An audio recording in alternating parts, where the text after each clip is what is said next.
The most important election of 2025 is probably one you've never heard of. It's for the soon to be open seat on the Wisconsin Supreme Court that will determine whether there's a liberal or conservative majority on that court. We'll tell you why this matters, not just for Wisconsin, but for also for national politics. Plus, Democrats in Washington and around the country, for that matter, pile on Chuck Schumer after he and 9 other Democrats vote to prevent a filibuster of a House Republican budget bill and fund the government through September 30th. Welcome. I'm Paul Gigot here on Potomac Watch, our daily podcast of the Wall Street Journal opinion pages. And I'm here with my colleagues, Kim Strassel and Colin Levy. So, Colin, you're perched in Chicago and following the race for the Supreme Court in Wisconsin, as you have followed other Supreme Court races there. This one is between Democrat Susan Crawford and Republican Brad Schimmel. Both are judges. So why does this matter? So, Paul, what's interesting about this race, I think, is that it's something of a bellwether. I mean, it's a contest that's drawing intense Democratic and Republican attention for the first time since President Trump's election. And it's also a race that can have real political effects, both inside Wisconsin and on a national level. I think one way that we're already seeing that very clearly is in the amount of money that's pouring into the state. There's no question that we're in record-breaking territory for a state race, for a state court race.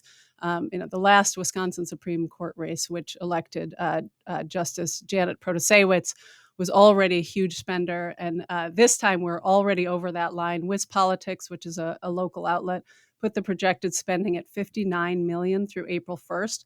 So that's already a record, and it doesn't even capture, a certain amount of the spending that doesn't register at these election tracking outlets. If you think about digital advocacy, any of those things that aren't radio, television, and other express advocacy are just huge. So the reason this is important from a national level is that it could put U.S. congressional seats in play, right? And that's what's bringing in these pots of out-of-state money. And essentially the issue is that the court is currently, as you said, balanced 4-3, a progressive majority. And the liberal Justice Ann Walsh Bradley is retiring, and so it's up for grabs again. So what could happen now is that the court could redraw those maps so that the current Wisconsin congressional delegation, which is balanced 8-2 for Republicans, could then have the maps redrawn so that it could go back to either an even split, sort of a 4-4 for Democrats and Republicans, or even maybe shift toward the Democrats. So, when you're talking about 2 congressional seats, the stakes are extremely high because, that's the margin in Congress. So wait a minute, is it 6-2 right now? It's 6-2, right? Yeah, Yes. 6-2. Okay, I think you said 8-2, but Oh, sorry, so including the senators.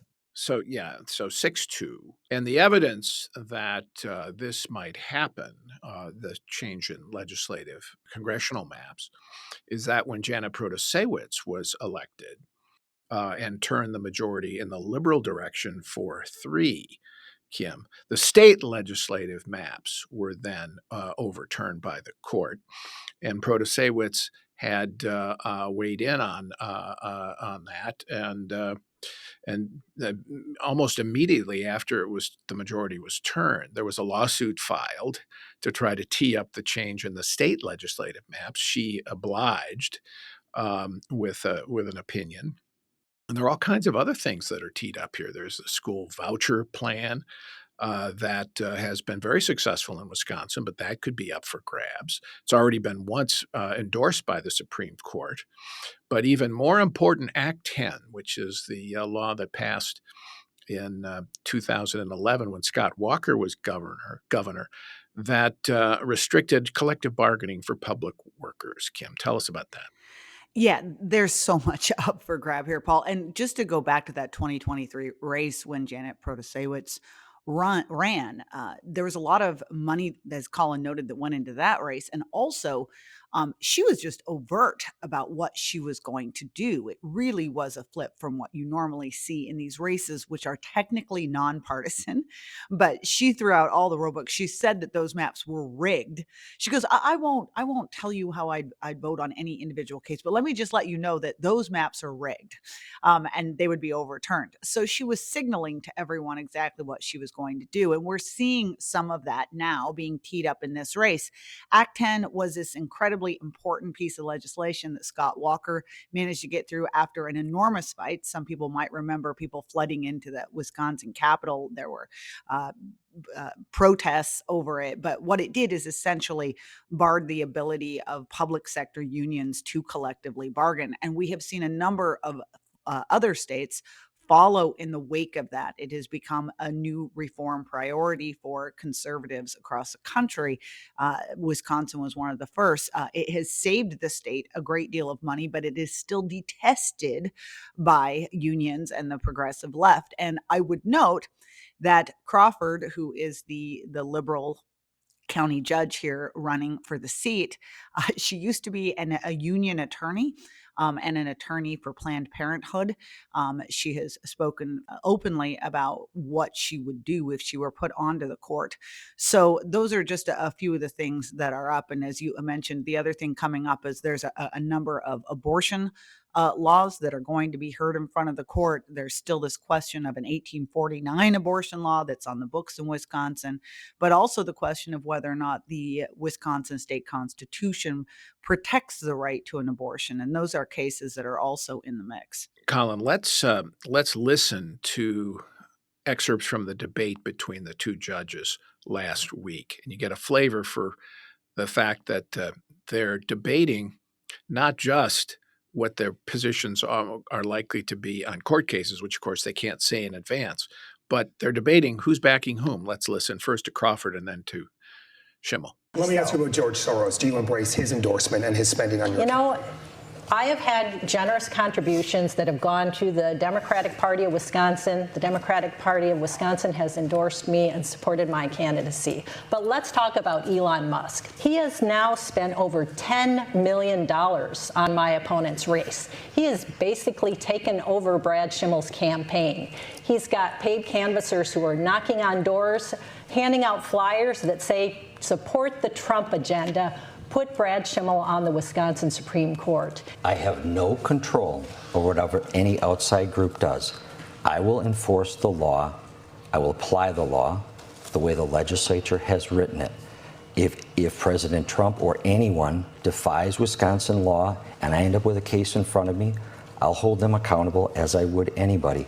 In my courtroom, I have individuals come in that sometimes are supporters of me, sometimes are people that don't like me. It doesn't make any difference. I've had political cases in my civil courtroom. It makes no difference who's in front of me. Colin, you guys all make fun of me for pronouncing the word Wisconsin with that drawn out Wisconsin. So I just have you know that this is where I grew up. What do you make of this? Crawford seems to be running her entire campaign not against Schimmel as much as against Elon Musk and Donald Trump. What's the strategy there? It's fascinating. I mean, the strategy, Paul, is that the left really hates Elon Musk right now. So clearly, Judge Crawford thinks that she could score political points by focusing on him. Calling Brad Schimmel Elon Schimmel. I mean, it's comedy, right? For my point of view, I think there's something of a risky strategy here because yes, the left hates Elon Musk, but also you have a lot of Trump voters in Wisconsin that are really only motivated by Donald Trump. So the more you get, the national characters involved in the race, I think you'd have Republicans would like nothing more than to have those voters turn out in force. The thing is, though, that this is an April election, right? And it's for the Supreme Court, which is highly publicized in Wisconsin, but it's not a presidential race. It's not a congressional race. It's not a governor's race. So these tend to be low turnout affairs in April. You get school board elections. So aren't they trying to drive progressive left-wing turnout in Dane County and Milwaukee County to figuring that all those rural voters are like Trump? They don't even know there's a race.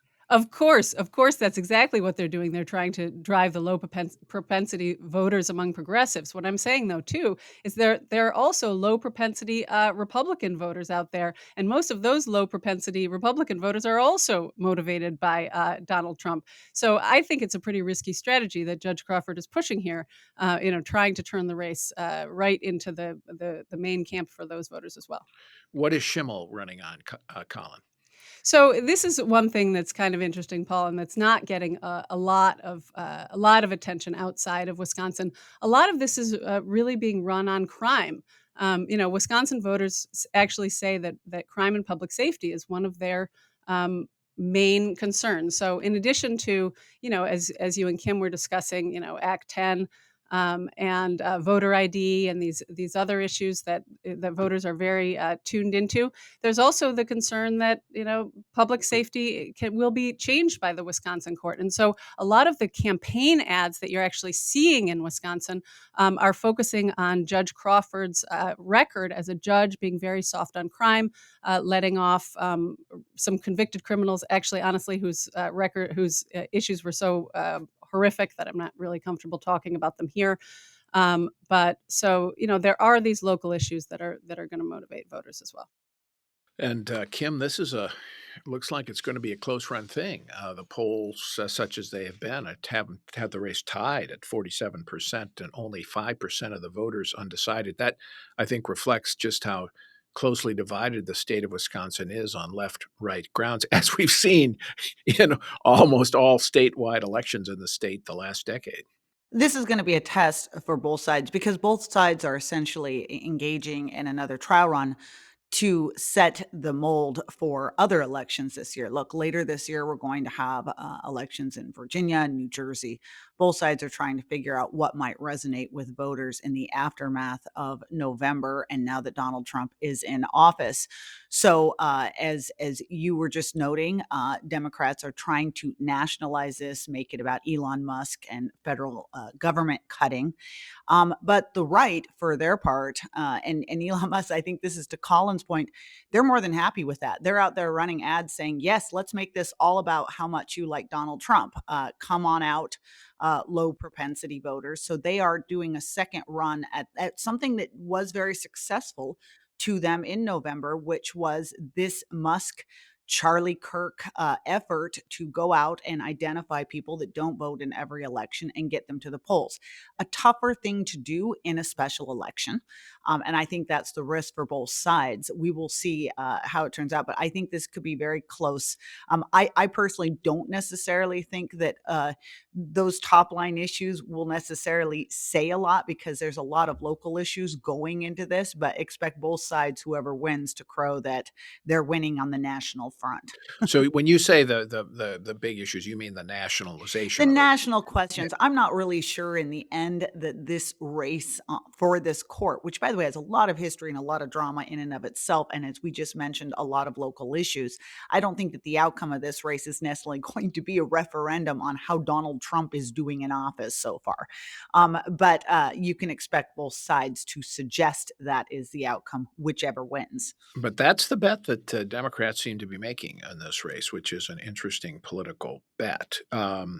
Unfortunate for Wisconsin voters, I guess. All right, we're going to watch this as the April 1st date approaches. Let's turn to our other subject today, and that's the Democratic pile-on against Chuck Schumer, the Democratic Senate leader, for voting with 9 other Democrats, kind of rounding them up, Senate Democrats, to give enough votes to break a filibuster that some Democrats wanted to use to stop the House budget that would keep the government is now keeping the government open through September 30. Because Republicans stayed united, passed the House, they didn't have to rely on Democratic votes to help in the House, a rare miracle in my recent experience.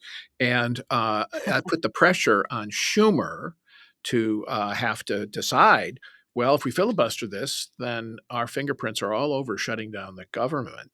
And if we don't, and I vote to get this through, which he did, then I get the wrath of the political left. And boy, that wrath has been something to behold.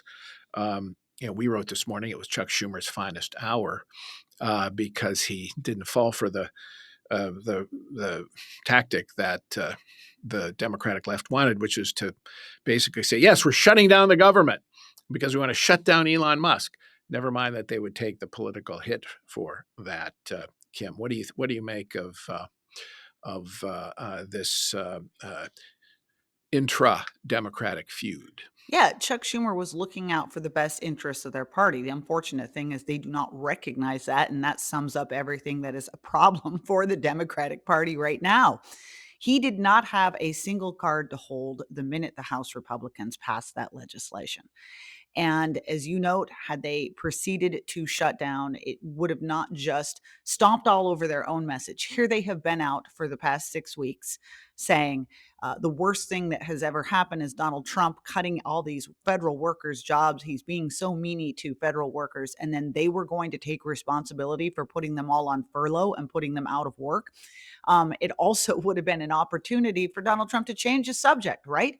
There is some incoming heat on Elon Musk right now and him, and he'd have loved nothing more than to have made this all about Democrats, and they would have owned this.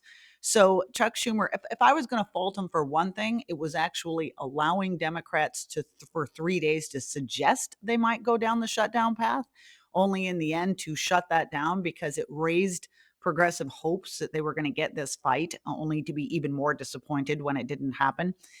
But in the end, his final decision was the best and really the only viable one for his party.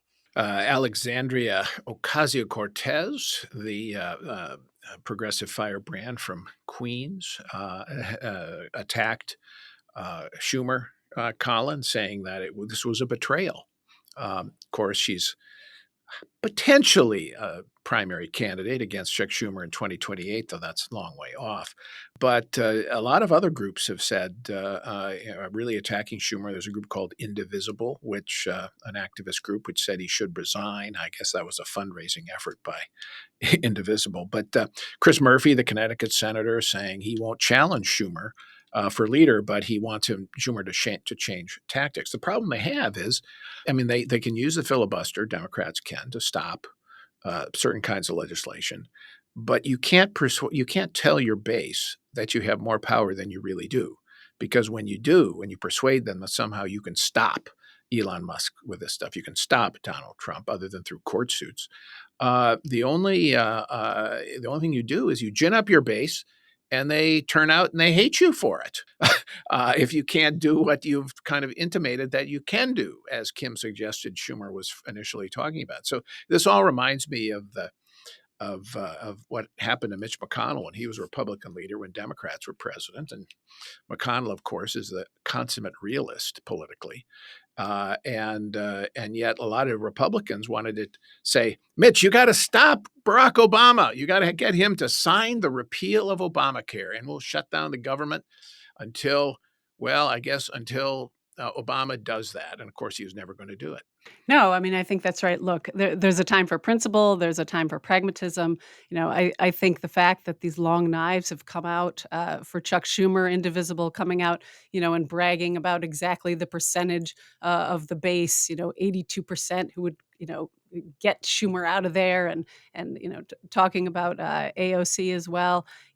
I think that the amount of sort of the level of howling that's happening on the left right now isn't necessarily going to be the most productive way to play this out. And it's remembering Mitch McConnell and the way that he knew when to make those decisions, when to unify his base, and now as he is in a different phase in his political career, just sort of becoming a voice for those Republicans that still remember Republican principles. I think maybe Democrats could learn a little something from that. Of course, McConnell's approval rating among Republicans was really reduced by all the attacks, and he gets the blame for things. And not every time something didn't turn out well, that folks on the right attacked McConnell. I wonder if, Kim, do you think that Schumer is now going to become this foil for the frustrations of the Democratic left? And could there be a challenge to his leadership? It depends on if he rolls over. I mean, look, he was doing what a party leader is supposed to do, which is looking out for the best interest long run of his party, much as Mitch McConnell did. Now, the thing about Chuck Schumer is if you look at him, this is rare for him. He often will just go along to get along with the progressive left because he has been running from the threat of AOC. They're nipping at his heels and the notion that she might get into a race and primary him or somebody else. Before this moment, when he stood on the floor of the Senate and said, I'm going to vote a shutdown would be silly, we last saw him standing outside of the Treasury Department, cheering, saying, we will win, because he likes to have that progressive approval. So he was broadcasting previously that there was a fight to be had with Elon Musk, and it was one that Democrats could be victorious on. I think in the long term, he would be better off helping his party, but I don't know if I think he's stuck either way. I think if he is unlikely to stand up and keep doing this because it's just not in his nature.